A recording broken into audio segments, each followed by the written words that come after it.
legal, estamos de volta e hoje é dia de sexta-feira, né? Dia de sexta-feira é aquele dia que a gente fica numa expectativa boa pra bater um bate-papo, fazer um bate-papo legal pra você que nos assiste e tá ligado em boa música aqui no Galeria Clipe. E hoje nossa convidada é essa que você viu no primeiro bloco, belíssima voz, muito legal. E você confere, bate-papo maneiro, sexta-feira. Alô, meu diretor Fred, alô, Fred, Dib, aperta o play, Galeria Clipe. Sexta-feira, Jossana Glessa, roda. Salve, salve, galera. Estamos em mais um Sexta-feira. Minha convidada de hoje, a menina fera. Eu já conheço ela há muito tempo. Eu não vou falar o tempo. O nome dela, Jossana Glessa. É bom ter você aqui, Jossana. Que prazer. Legal, né? Jossana, você começou muito cedo, né? Eu não gosto de falar esse negócio de idade, que eu também não gosto de falar. Mas, tipo assim... Abafa isso, mas você tem muitos anos de carreira porque você começou, era criança, não era? Na verdade, a gente tem que falar sobre isso. Mas, e assim, eu mas já você me não desencanei. mas você não começou, era criança? Eu me lembro, você era uma daquelas crianças prodígios, assim, né? Exatamente. Que tem no nosso meio. Fulana canta. Você começou com quantos anos? Olha, eu comecei a cantar com 5 anos. Já ia nas igrejas? Já ia nas igrejas. Porque assim, com 3 anos eu cantava no grupo infantil da minha igreja. Só que aí eu queria cantar solo no grupo. Eu não queria cantar com o grupo inteiro, assim, né? Muito abusada aí. E aí, com 5 anos, eu pedi à minha mãe, dos meus pais, porque eu queria cantar uma música no dia do meu aniversário. Que legal. E aí, dali pra frente, eu não parei mais de cantar. E aí, o pessoal vendo que eu gostava de cantar, que eu já estava me dedicando àquilo, começaram os convites. Entendi. Mas o meu primeiro LP, que eu sou da época do LP. Eu tô ligado, tô ligado. Eu tenho 4 LPs gravados. Foi com 7 anos. 7 anos? Aí, tá vendo? Você teve um LP gravado com 7 anos. 7 anos, exatamente. É muita coragem, não é? Ser criança e já ter uma carreira assim artística? É muita coragem, muita ousadia. Não é? Porque eu sinto, às vezes, uma pressão sobre as crianças, assim. Os meus pais não me pressionavam, não. Na verdade, eu sabia o que eu queria. Eu só não tinha aquele controle de separar repertório, aquela coisa sei. Né, mais responsável, que é a parte mais responsável do CD, ou até mesmo de contratar um músico ou um arranjador. Isso já era com meu pai. Mas, assim, eu sabia o que eu queria, eu sabia da minha vocação, eu sabia que aquilo que eu fazia era o que eu mais amava, sabe? Então, isso é que era bacana. Tem alguma coisa, assim, que você, falaria assim, eu não gostei muito disso porque, de repente, podia estar brincando. Tem algum arrependimento em relação a isso, assim? Já tive na minha adolescência, pelo fato de ficar muito tempo viajando, então eu ainda estudava. Entendi. E aí, assim, não era um arrependimento, mas era aquela coisa assim, poxa, eu não tenho tempo para ir ao cinema. Entendi. Ou então, poxa, fazer coisas de adolescente, né? Normal. Eu não tenho tempo de sair com as minhas amigas fazer um piquenique, porque eu ficava viajando durante 20 dias. Entendi. Então, assim, provas era uma loucura. Eu tinha que ir para a escola e fazia 5 provas ao mesmo tempo. Porque não dava tempo. Então, época de lançamento de CD era assim. Então, assim, não é um arrependimento. Foi uma falta de ter passado por aquele momento que eu acho que seria especial para qualquer menina da minha idade. Entendi. Mas que nada eu tenha feito hoje para poder voltar o tempo. Já ganhou o tempo, Eu me considero uma menina, eu faço tudo. Já ganhou o tempo. Assim, você teve uma época, assim, que você estava na MK e era uma coisa, assim, muito relevante, assim, no nosso meio. Qual a diferença de estar numa grande gravadora e ter uma carreira independente, de correr atrás das coisas e tal? Como você lida com isso? Quais são as diferenças? Na verdade, é muito doido, né? Porque, assim, eu fiquei... Os meus 3 primeiros trabalhos, que foram em LP, como eu falei, eram meus. Então, eram independentes. Eram independentes. Logo depois disso, eu entrei na Grapevine, que foi a minha primeira gravadora. E eu fiz o meu 4º LP. Depois da Grapevine que eu entrei na MK. Então, assim, na MK foi aquela coisa toda, né? Exatamente nesse momento que eu acabei de falar, de você não parar, de não ter tempo para nada. E o que acontece? Eu fiquei 17 anos dentro de gravadora. Eu tenho 25 anos ao total de carreira. Então, assim, durante 17 anos eu fiquei muito tranquila, relax da minha vida, porque você sabe como é que funciona. Sim. A gente vai lá, bota a voz, grava o CD e faz a nossa parte de fazer os eventos e ir nas igrejas. Meio que há uma coisa que que é processada, que funciona sem você estar envolvido. Exatamente. A gente não tem que... A gente até opta por um músico, por um arranjador, um produtor, mas não é aquela coisa São coisas de você pontuais. ter que ligar, ou fulano, ficar cobrando, né? Como é num caso de um CD independente. Então, assim, isso tudo voltou agora. Entendi. Entendeu? Nesse meu mais novo CD, que esse CD é meu, graças a Deus. Eu estou muito feliz por isso, por essa nova conquista. É o meu primeiro CD ao vivo, então, assim, eu tive um trabalho dobrado. Eu não sabia que CD ao vivo você tinha um trabalho maior do que um trabalho no estúdio, né? Então, para mim, foi tudo muito novo de novo. Porque antes, quem fazia tudo isso era o meu pai. Depois, as gravadoras. E agora eu. Entendi. Então, Mas, de certa forma, você também conquista uma certa liberdade maior. Sim. Uma capacidade de definir algumas coisas que, de repente, não estavam nas suas mãos, né? Com certeza. Tanto que, nesse CD, eu fiquei tão à vontade que eu consegui, com os outros produtores, produzir 6 canções. Entendi. Em 2008, rolou, uma ausência, depois de 2008, assim, meio que uma parada, assim. Por que dessa ausência de você gravar e tal? Era um tempo sabático, agora tá na moda esse negócio, né? Tirei um tempo sabático, né? Esse negócio, né? Um descanso. Tô há muito tempo... Vou parar de gravar, tô né? correndo de lá pra cá, viajando bastante, perdi até um pouquinho da minha infância, então agora eu vou dar uma descansada. Mas por que rolou essa ausência, assim? Na verdade, aconteceu, foi muito natural isso. Porque, assim, foi justamente na época do CD Conquista. Esse CD, eu trabalhei ele bastante no Brasil. A gente aqui, às vezes, pensa que o Brasil é só aqui, o Brasil Rio de Janeiro, continental, né? Não é? E, assim, quando você entende que o Brasil é muito grande, você consegue trabalhar o teu CD em bastante tempo no Brasil todo. E foi isso que eu fiz.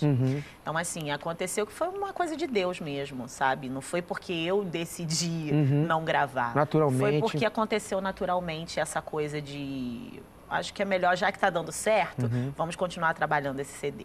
A gente vai pro break rapidinho, mas a gente volta muito rápido, que tá aqui essa menina fera, Jossana Glessa. Segura, não zapeia não que eu já volto.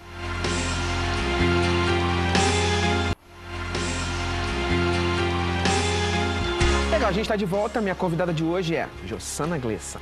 Você acha que o nosso meio hoje, às vezes, ele está um pouco inchado de mesmice? Sim, eu tenho uma entrevista polêmica com o Alpiste, que eu não paro de rir, porque ele é um gaiato, mas ele sabe quando desperta aquele negócio de você achar graça e eu não paro de rir?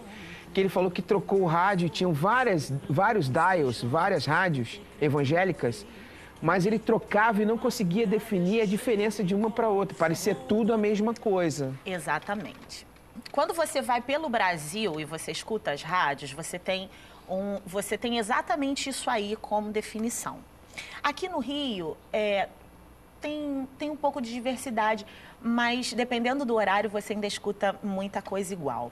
E não é só ritmo igual, mas voz igual.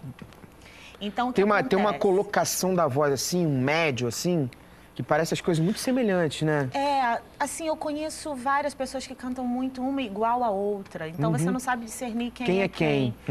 E eu sou muito apaixonada por timbre, né? Eu gosto de timbre. Enquanto muita gente acha assim, nossa, fulana de tal, canta lá em cima e manda ver. E só no harmônico, eu acho o timbre dos graves, assim, maravilhoso. Eu sou muito um pouco, às vezes, do contra. Bom, eu gosto de quem canta, né, na verdade. Então, isso pra mim é um diferencial. Entendi. Infelizmente, a gente não pode ter tudo que a gente quer o que a gente ouvir tudo que a gente quer ouvir. Mas a gente vai levar. Vamos ver, quem sabe um dia. Com esses anos todos de carreira, Jossana, assim, qual é a tua opinião, a tua avaliação do que mudou para melhor, para pior? Como é o nosso meio hoje, assim?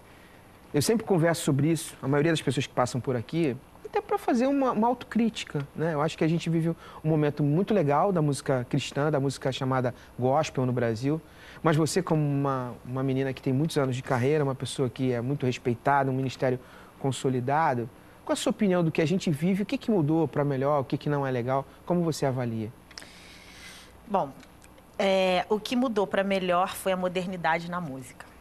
Essa coisa de você poder entrar em qualquer programa de TV hoje e cantar na boa. Que, na verdade, isso era o que acontecia e acontece nos Estados Unidos. Rola um respeito hoje, né? Anos. A gente era visto de uma maneira meio preconceituosa, né? A gente era visto como nós éramos vistos como os piores cantores, porque éramos crentes e fazíamos sempre as piores músicas de baixa qualidade, ou seja, não, música de crente não presta. E hoje né? isso mudou. Hoje isso não existe mais. Acabou, isso foi abolido, graças a Deus. Pelo contrário, hoje tem muitos produtores que se encantam pelo fato de sermos gospel, que eles falam, né? Nossa, vocês começaram cantando na igreja, isso é lindo, isso é bem americano, isso é, né, de raiz, isso é muito, muito bacana. Então, graças a Deus, isso eu acho muito legal ter acontecido, essa modernidade na música, essa nova visão. Agora, o que me deixa muito triste é que a época que eu comecei, e assim, eu adorei que você tocou nesse assunto, a época que eu comecei não tinha o que tinha hoje, tipo sabe? O quê? Tipo, N coisas que eu vou citar. Quando eu comecei, os cantores eram Vitorino Silva, Osés de Paula, Shirley Carvalhais. Tô ligado. Né? Todos nós nos ajudávamos, sabe? Um vendia o disco do outro. Não tinha isso, não tinha competição, não tinha eu vou ficar no teu lugar. Tinha um companheirismo, né? Exatamente. Uma unidade. Tinha uma unidade, tinha um amor em Cristo verdadeiro. Hoje não. Hoje... Cada um por si. Cada um por si, ou então eu entro num lugar, mas você vai ter que sair. É sabe? mesmo, é? Tem esses negócios? Tem esses negócios. Tem esses negócios? Ó, eu vou entrar, mas aí você tem que... Exatamente. É esquisito isso, né? Lidar com isso. Não no é reino de Deus, né? Isso não é cristão. Não é. Entende? Então, eu não sei o que aconteceu. Eu vou falar uma coisa que é horrível de se falar, mas eu sou muito sincera e nem um pouco hipócrita. Eu entrei numa gravadora secular e foi a melhor gravadora que eu já tive em toda a minha vida. Olha só. Por quê? Porque o meu pagamento entrava no dia, eles não deixavam de me pagar os meus CDs, eles davam tudo certinho, as notas fiscais, sabe? Eu nunca tive problema de negociação de nada, tudo que eles falavam, eles cumpriram com o contrato. E quando a gente vai se tratar de reino de Deus, aí vem um monte de outras coisas por trás. É verdade. Entende? Então, isso me deixa triste. Porque tudo numa época passada, num tempo passado, era tudo muito verdadeiro e muito cristão. E hoje não. Entendi. Entende? De repente, então, o profissionalismo chegou, mas veio com essa parte que não é muito legal. Pode ser até profissional, mas às vezes não é cumpridora dos deveres e... Mas não é cristã. Não é cristã. Foi benção estar contigo, hein? Entendeu? Eu gostei. Você é muito sincera. Eu sou muito Deus te abençoe muito. Deus te abençoe muito. A gente volta pro estúdio com mais musicalidade dessa menina fera, Jossana Glessa. Ó, se liga, aqui é só coisa boa. Tchau, tchau. Legal, obrigado pela sua companhia. Eu fiquei muito agradecido pela Jossana. Mandar um beijo para a Jossana Glessa. Para você que nos assiste, mande seu e-mail se você gostou, quer ver, de repente, ser reprisado esse bate-papo, ou alguém que você quer ver sendo convidado por aqui. Mande seu e-mail e envolva-se com a nossa programação, que pra gente é sempre uma alegria. Vou ficando por aqui, sabe que Deus é bom e a sua misericórdia, dura para sempre. Uma coisa que me impactou nesse bate-papo com a Jossana foi a sinceridade dela ao final, quando ela cita que algumas pessoas mudam em relação ao sucesso, em relação a algumas conquistas. Às vezes Deus não nos dá algumas posições de conquista, porque Deus sabe, na sua infinita sabedoria e previsão do futuro, porque Ele conhece o nosso futuro, Ele não nos dá porque pode ser que nessa trajetória hajam mudanças na nossa essência. Então, para que a gente não mude, acaba que a gente não chegue em alguns lugares. Cuidado com aquilo que você pede ao Senhor. Mantenha-se com o seu coração guardado. Guarde o seu coração no Senhor para tudo aquilo que você possa ganhar ou conquistar. Deus te abençoe muito, super valeu e tchau, tchau.